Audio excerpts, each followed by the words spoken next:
All right, here we go. We're live. First official honors cat video of 2015. All right, anyway. First things first, we don't have much time for this, but look at maybe the odds of this bell work because they do have, they do pertain to what we have to know for today, these basic algebra questions. Once you get to 7 and 9, look out. Actually, I might do 8 as well because we do have some issues with that. First one, I don't really think we have to cover that. Solving that equation, I could say out loud, what is the answer? And the majority could tell me. What are the answers for number 1? 4 and -4. That's Mickey Mouse stuff. That's ridiculous to even have to cover that. I'm frozen. Let it go.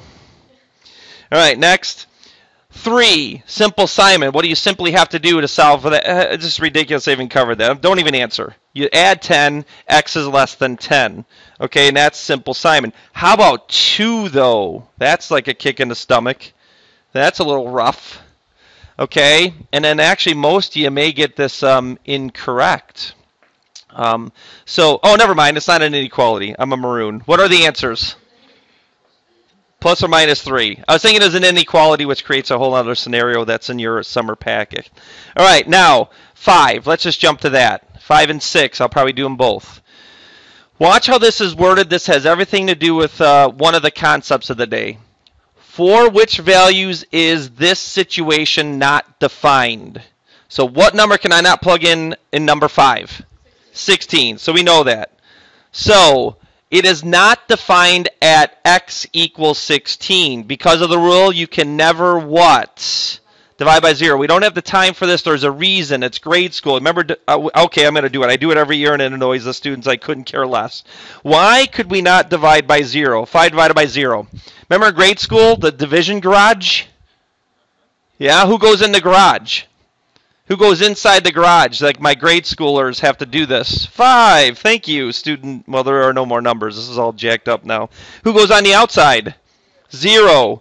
What number exists times 0 that equals 5? There is no number. None. So that is why 16 makes a 0 in the denominator and makes this situation undefined. Okay, what about the next one?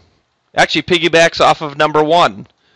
4 and -4. Now they put equal signs. You're used to saying x cannot equal plus or minus 4. Just a semantic of the definition. For which values is this not defined? For these values. Now it's getting rough. This is what students don't necessarily understand. You might want to write this down if you don't remember this. Okay, let's make it go fast because we have a lot of fish to fry today. Can I plug in 16 in number 7? Yes or no? Yes. Can I plug in 17? Can I plug in 17? You were quick on the draw there. 18, 19, 20, 21. 15, 14, 13, 12. No, those are the no's because you can't take the square root of a in the real world or the real world number realm. Okay, so this is what we're talking about, real numbers. So what did you just express there? And of course I've ignored decimals. But you can't even plug in 15.999999999. I'll stop. Okay, so everything less than 16. Well, lo and behold, actually number 8's not very special. Because look at the numerator. You can't take the square root of a. Can't take the square root of a negative. Could the numerator ever have a negative number on the inside of that radical? No. So actually, the only bad things for number 8 would be just the 1 and the -1. But look at number 9. Oh, this one's real special. And this really comes down to some of the things we're going to be doing today. Okay, you got to put it all together. First of all, you can't have a what, where? Well, okay, 0 in the denominator. So what does that throw out right away? 3's out. Okay, so let me write that down. Out. Okay, and then what else can't you have? Square root of a negative. So what in the numerator makes that bad? What numbers can't I have? Or what numbers can I have? Numbers that are greater than, you could even say equal to, -2. So I could have -2. You can have a 0 in the numerator. That's allowed. I could do the division garage and prove it. I won't. All right, and then what about the denominator? What can't happen in the denominator? Can I have 3? No. But what can I have after that? Anything greater than 3 or less than 3? It's actually less than. If it was greater than 3, that'd be 4, then you have a negative. So x less than 3. Whoa, you just blew my mind, Mr. S. Okay, this is what we can't. So if we put this all together, I can't have these, so I'd have to have the opposite of this, but they're asking what values make this bad, and it's these values. When you put those together, this is what you end up with. Okay? Oh, I did the opposite. What makes it bad? So again, this is confusing. I did it as what is the domain situation. I'll clean that up. So I apologize for that. Okay, so let's move on. And I'm not going to do 10 because of time. All right, so here's the dealio. This is what you're going to see like 12 times. And I want you to, I'm going to pause the video to give you a chance to write all this down. Okay, but before I pause the video, in 1.3, I wrote this off to the side this morning, we will get a book of 12 functions. 8 of them or so, randomly thinking, you saw last year. And you'll be able to make some, ideas about those. Then the other 4, we're just going to kind of throw them at you, and then some we're going to hit later. But for every one of those, you're going to fill out these ideas. So today's lesson is at least, you could see how I put numbers here. This is the number in order that I'm going to cover them in the lesson. These terms, okay? And you have to be familiar with these terms so that we can go to these 12 functions and say something about those 12 functions pertaining to these. Okay? So just take a look at that. Again, the numbers off to the side. I numbered the notes in order of how we are going to attack these. And hopefully we get through all 8. Son of a nutcracker. Sorry. Don't write this down. I warned second hour that there's 9 pages of notes. You'll probably have just try to get your highlights just so you can command the terms. All right, so try to put down what you think you need to know, and then I'll try, even though we have a test Monday for the prereq packet, I'll try to make up something that kind of puts everything in a concise order. But the first thing that we're going to do is function, not a function. It could be a game you play at lunch with your friends later today. All right, and there's a bunch of different ways you can play it. All right, so remember I told you about the book? It's a very tough read, but I still pull out the concepts that are directly in the book and then try to put it in English for you. All right, and that's what I do. Remember what a function is? Every element in a domain matches with one and one only element in the range. What's domain? What's domain? When I say domain, you say X. When I say range, you say. Hey, by the way, just for giggles, when I say inverse, you say. I just love that. People I had last year, everyone else was like, what is going on? All right. But anyway, domain and range, X and Y. What these are they're weird representations of a mapping in the book that you see right here. Remember mappings? You put a little oval and you put the domain in one circle and then the range in the other, and then you draw arrows to who goes with who. Remember that? Okay, sort of, kind of. You can see this first mapping right here. Every element in the domain has one line going to the range. This is a function, but notice this little thing. We have a 2 time and y value. Naughty. But that does not mean it is not a function. I just did a double negative there. I don't care. Okay, what it means is every element in the domain goes to one and only one element in a range. There is no repeating x value. So it's a function. It's just said not to be 1-to-1, which talks about the range values 2 timing. So what you can't have in a function is a 2 timing x value. That's it. If you don't have repeating x values, you have a function. I'll say that correctly English-wise. This mapping shows this x value going to this y value and that y value. That means x sub 1 comma this, x sub 1 comma that. That's a repeating x value. That is not a function. So that's a mapping for what a function is or what it isn't. Remember independent, dependent. What is independent? Domain or range? X or Y? What's independent variables? X, and you can put the word domain. Dependent is Y. The Y depends upon the X. I'll give you some words like, anyone have a job in here? Okay, that's a function. What is the function? What's the relationship? Why do you have a job? To get money. How much money do you get? It depends upon how many hours you work. So there's a function, hours and money. Who's the domain and range? The domain is hours. That's the independent. That can change weekly. But how much you make depends upon how many hours you work. There is a real world function. And you're probably at a fixed rate of hourly wage. So that's the unchanging part. You work 7 hours this week, you work 7 hours next week, you can expect the same pay. There is no two timing X value. You don't work 7 hours and then get two different paychecks. It's one fixed rate. Okay, here's the dealio. This is a problem. So you could really stump your friends at lunch. I do lunch duty. I really hope I see this. You guys playing this game, but you could give them an equation. Function, not a function. But you know what I should do? I'm going to jump back to this. I'm going to go here. Remember the vertical line test? Do you remember that? Oh, yeah. So let's go ahead and do that. And if you want to scratch this down real quick, don't take it all. Don't write the whole vertical line test thing. If you know what it is, you know that it determines if something's a function or not. But why? First of all, what is the vertical line test? I draw a vertical line. How many times can it cross a graph?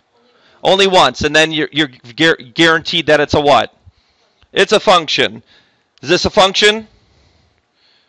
So if you want to have an easy question for your friend, draw a picture on a piece of paper, then hand it to him. Function, not a function. How's your sandwich? All right. Now, here is why this is not a function. Well, because the vertical line test says if it crosses more than once, then it's more than that. This is saying 1 is not only a 2-time and no good X value, 1 is a 3-timer. All right, so 1 comma 2.1 it looks like. 1 comma, that looks like negative 0.5. And then 1 comma, let's just say negative 2. That is an exact bad thing as far as functions are concerned. Okay, so now going back to this, what if I played function and function, not a function, with an equation? Well, I hand this to my friend at lunch. Function, not a function. Why is it a function? What is this a picture of? It's a line. What's the slope of that line? Be careful.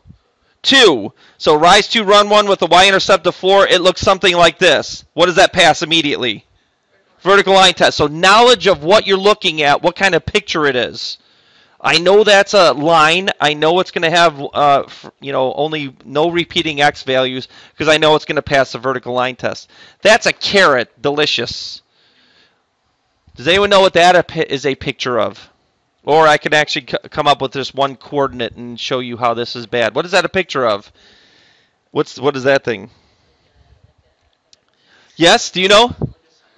It's a sideways parabola. Is that what you're doing with the fingers? Like that? I think you're doing that, yes. It does look like this. Whoa, how many people knew that? Raise your hand. I had an idea. Okay, knowing that that's the case, what does this fail miserably?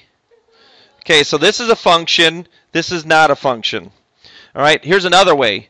Put a number in for x. Let me see. What would work well? Add 4 to 4, divide by 2. What's 4 divided by 2? 4? Okay, so 2 equals 2y squared minus 4. I screwed it up. All right, add 4, you get 6. I wanted it to work evenly. And then divide by 2, which is 3, and then you get the square root of 3 but it's not the square root of 3 when you solve this. When you square root both sides, it's actually the plus or minus root 3. So when I plugged in 2, I got positive root 3 for y, and I got negative root 3. What's 2? 2 is a no good what? Two-timer, and it's an x. So it's not a function. That's the tough one. You want to stump your friends at lunch. Go ahead. All right, so function, not a function, that's it. Now it's time for domain. Let's take a break for a second, meaning me, because I did it again. I'm going to make myself so angry if I do that one more time. Okay, so I talked offline about what domain is. Not only is it x, but it's what I have on my writing there. What can x equal? Okay, so first let's say what can't x equal. What's number 10? What can't x equal? X cannot equal 3. Guess what in Algebra 2? A not equal to sign, set builder notation, does mean what you want it to mean. A not equal to sign does imply it equals everything else but that. So this is the Algebra 2 answer of what the domain is. You use set builder notation to define domain as x, and then say that. Over-explained. How do you have to do that in CAT? The same way you were taught in honors last year from your wonderful honors teacher. You have to use interval notation. And this is more of a pain. So how do you do interval notation? So basically, the domain is from negative infinity to infinity. Does that recall? Is that a recall? Except 3. So how do you write that? Negative infinity all the way up to 3. What do I put on 3? Parenthesis. And then what do you put next? You, and then you do 3 to infinity. It's a pain in the behind, but it is what you have to do. What it says on the number line is all numbers from negative infinity to infinity except 3. The parentheses exclude. Okay, now we're getting some. You okay over there? Yeah. All right. Okay, now let's talk about the denominator. Of course, what can't x equal? 3. Now this is when this is cat meow. This is like a tiger cat meow, you know, because this is a tough question. This goes beyond Algebra 2. Because look at the numerator. And I'll show you a mathematical thing you can do, but you can think. Can I plug in 2 in the numerator? Yes or no? Yes, because you can have a 0 in the numerator. Can I plug in 3? No. Can I plug in 1? 0. Negative 1. Negative 2. Negative 3. You just told me what you can do. You can plug in everything from negative 2 to 2. Now there is a way to solve that. What does this have to be? This has to be greater than or equal to 0, right? The inside of that expression has to be greater than or equal to 0. But sadly, I'd have to remind you how you're appropriately supposed to solve this. It's on your 1 through 9, look at the 1 through 9, how you're supposed to do this, the true, false, true chart. Remember that? Okay, you're supposed to get your 2 key critical values, 2 and negative 2, put them on a chart, and then TFT it. All right, TFT it. That's something I did this. It's on that 1 through 9. One of the questions I actually showed that work, how you're supposed to check numbers on the number line. But anyway, what we have to do is put this all together. Well, look at what x cannot equal 3. Is that in this right here, yes or no? No. So actually this takes care of both the numerator and denominator's issues. So right now I could make this an Algebra 2 answer. X, and then I'm going to erase this for my CAT answer. That's actually pretty easy. Okay, so what I'm saying is the x cannot equal 3. That's already outside of this set of parameters. Be careful. What if the numerator or denominator said x minus 1? So x could not equal 1. That is in there. And I will have a question like that. You got to be able to, get that out of there as well. But for CAT, you are going to make this negative 2 to 2. What do the brackets mean? What do the brackets mean? Okay, it's including, let's say, inclusive. Okay, then last but not least, we're only on number 2 right now. Wait till you see range. I might have to come back to range at the end because I'm worried about time. And that might be one that I hold off. But how about that one? Okay, so what's the rule? Let's just go to the mathematical rule. This expression has to be what because you're underneath a square root? What does that expression have to be? It has to be positive. Or it could be what also? 0. So that's what you write. And actually, you're going to get this math that I told you were supposed to do on that question on the, whatever. So you have to solve this because the expression underneath the radical has to be greater than or equal to 0.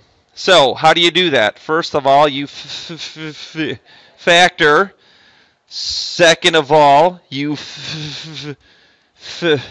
factor. Okay, this is a difference of two squares.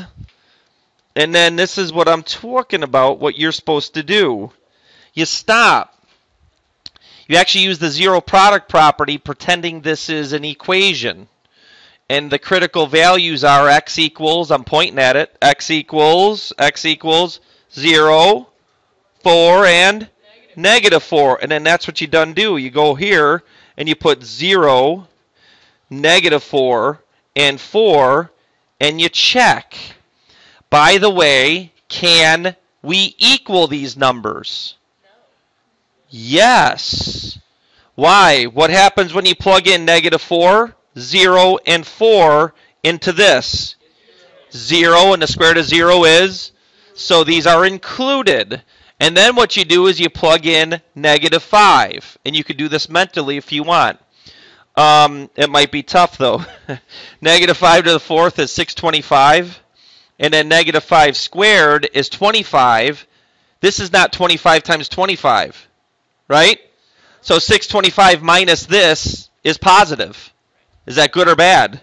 That's good. Shade it. Then what would be easier to plug in closer to 0? Negative 1. Negative 1 to the 4th is 1. Negative 1 squared is 1. What's 1 minus 16? Negative. This is bad. T, F, and then guess what's going to happen here? F, and I bet you it's a T. Because 5 to the 4th power is the exact same as negative 5 to the 4th power, and squared as well. So then, how do you write this down as a... This is tough. Okay, so you do negative infinity. Let's not even do the Algebra 2 answer. To negative 4. And then union that with... Don't forget about 0. Look at poor little 0. There's no friends. It's Mr. Samuel's number. And then 4 to infinity. I don't know if you use brackets or parentheses. I don't think it really matters. Some math teacher might have some semantics on that one. Yes, you do. Why didn't we use brackets on this one? This one? Here? Because you are excluding 3. If you use brackets, then you're saying 3 can be in there, right? Okay, what? Someone else say something? Huh? Oh, yeah. First of all, because of here, but second of all, what's 0 to the 4th minus 16 times 0 squared? 0. Square root of 0 works. Okay. Oh, I froze it. Okay. I meant to free... No, nutcrackers. All those... Did I yell at anyone? Because Okay, so we're going to do range. I may do it after class, and then you may be responsible to look at the end of the video. On the calendar, I'll put what minute to start YouTube for the range. I did that with my regular class. So we're going to skip 3 range because it's long. The 4th one is continuity. It's very simple. And I pulled it out of the book, and again, you put the 4 different types of continuity just real quick, real fast. But continuous just means, can I start my pencil, draw a graph, and never have to pick up my pencil? We talked about that last year. Continuous graphs compared to discontinuous. So the first picture is continuous. You can see this. It's continuous at all positions. So that's what continuity is. And this is right out of the book. Like I said, I thought it was a tough read, but this one's not so bad. But these are weird ones. So just pay attention. You will deal with graphs that have holes in them. We're not going to cover that, even though we did cover it last year. If you'd be brilliant if you remembered when you get a hole. Okay, I'll tell you. It's when you have a rational function and the numerator and denominator factors cancel. That was a hole. Okay? So that is actually, this graph, the second one. This is called a removable discontinuity. Can everyone say removable discontinuity? Just rolls right off the tongue, doesn't it? The reason it's called removable is because you can remove it by simply patching that little hole. It's just a missing hole, one little miss. But for the graph itself, you do have to pick up your pencil at that hole to keep going. So it's just a minor little hole, a little interruption in the situation. So these are both called removable discontinuities. This one just demonstrates sometimes you do get something screwy. This is kind of like a what's called a piecewise function, where f of a actually does have a point that exists, but it's just off of the graph itself. There's still a hole in the actual graph. I don't think you've ever had that happen to you physically yet, so they're about synonymous being the same. Then another discontinuity is a jump discontinuity. So spend a second to just draw that dot real quick. This is another example of a piecewise function, which we are going to hit here. And then it's easy. You know, think about that game. My kids play this game with a roller coaster. The dude's on a roller coaster and they have to jump the rails from one rail to the other. So if I was a roller coaster dude, what would I have to do from here to here to keep the roller coaster going? Okay, I got it. Jump! And then you get the roll. So that's a jump discontinuity to keep the situation going. This really only happens in like a piecewise scenario. Then the last discontinuity is called an infinite discontinuity. That's when you have an asymptote, a vertical one. And the graph, infinitely goes one direction compared to the other, which is what you graphed last year with rational functions. All right, so moving on. Next one. I don't think this should be a problem. This is 100% review. This is one of the ones I overdid. I said the notes were 9 pages long. I did 2 pages of increasing, decreasing, and constant. I don't think it needed to be done. What you need to do, though, is understand the word increasing, decreasing, and constant is describing the y behavior. So those words describe the y. How you answer these questions is the x's that create that behavior. So I put that off to the right here. These words describe the range as you plug in the domain in order from left to right. Don't write these first 3 down. They are in the book. And I kind of highlighted it. So the word increasing describes this graph. As I read it left to right, what's my pen doing? It is always going what? Up. Hopefully you're following my pen. So this is increasing. The y's are increasing when I plug in x's in order from negative infinity to infinity. That's how you answer the question. This one's decreasing forever. So this is decreasing when I plug in x's, negative infinity to infinity. This one is decreasing from negative infinity to 2 negative. So that's why it says negative infinity to negative 2. Now this book uses a bracket at 2. It interchanges. Actually, we in the math department use parentheses because at negative 2 itself, there's a change in what's going on there. So at negative 2 itself, there's a change from decreasing to, in this case, constant. So we really should be using parentheses, even though this book used brackets. I'm sure it's not really a big deal. It's a semantic. But you can see from negative 2 to 2 plugged in for x, the y's stay constant. So again, y's, the x's that make it happen. That's what you need to do. And maybe that third one is the one that you write so you can answer these questions correctly. All right? So what I did is did a couple Mickey Mouse examples, and I'm just going to reference what you need to be aware of on your calculator and how to do this. So they do this on purpose to try to trick you. They give you that's false, so that you know how to answer the question. But they give you some key points on number 26. So you can see from here to here, what's my graph doing? Everyone say it.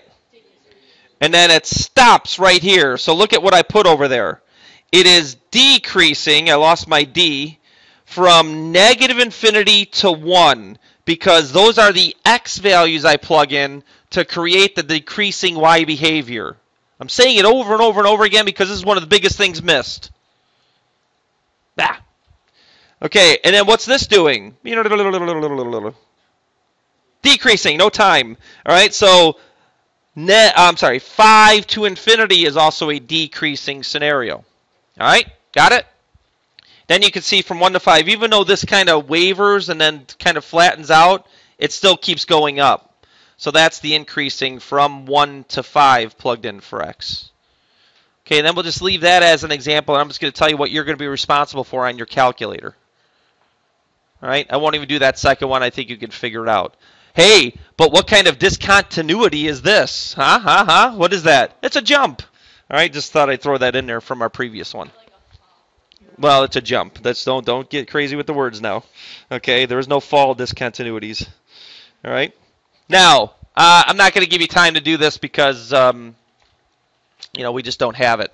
But there's also going to be a section of doing the same thing. You're going to have to find the increasing, decreasing, and constant behavior by plugging the thing into the calculator, the equation, and then actually looking at your graph. And then maybe just use the trace feature right now to find these little, where are these x values that this occurs. And I found them. So I graphed it. Absolute value. Everyone find that okay in your calculator? Abs. 84s, it's abs in the math function. For inspires, it's the grouping symbol button. There's a grouping symbol button on the right, middle right. And then what is my graph doing right here? It's very simple. What's it doing? What's it doing?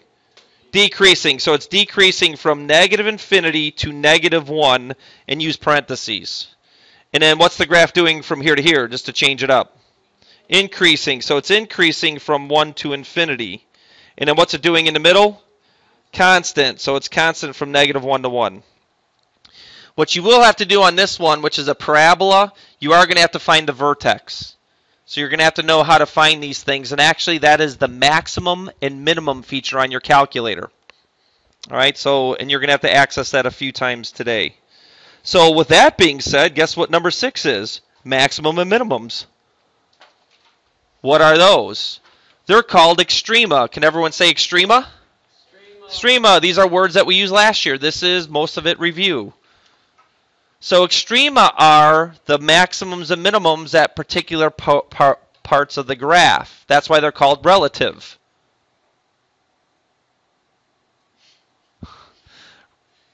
I was going to come up with something, but I don't have time. But relatively speaking, George is the best baseball player in Lockport. Is he the best baseball player in the world?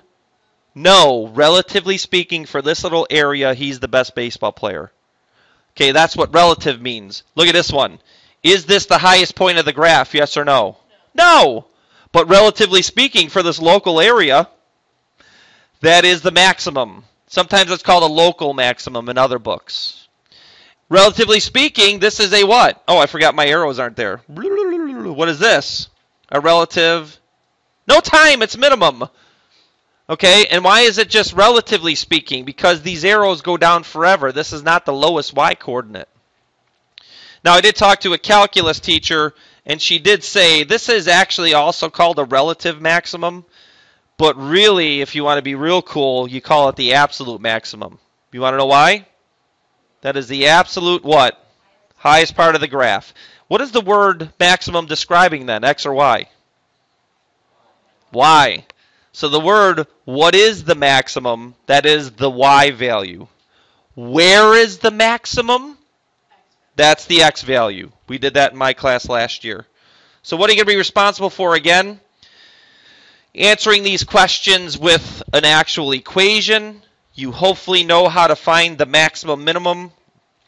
For an Inspire, it's in the graph. What is it called? Analyze graph. That's yes. For you guys, it's second trace, the calculate feature once you graph this.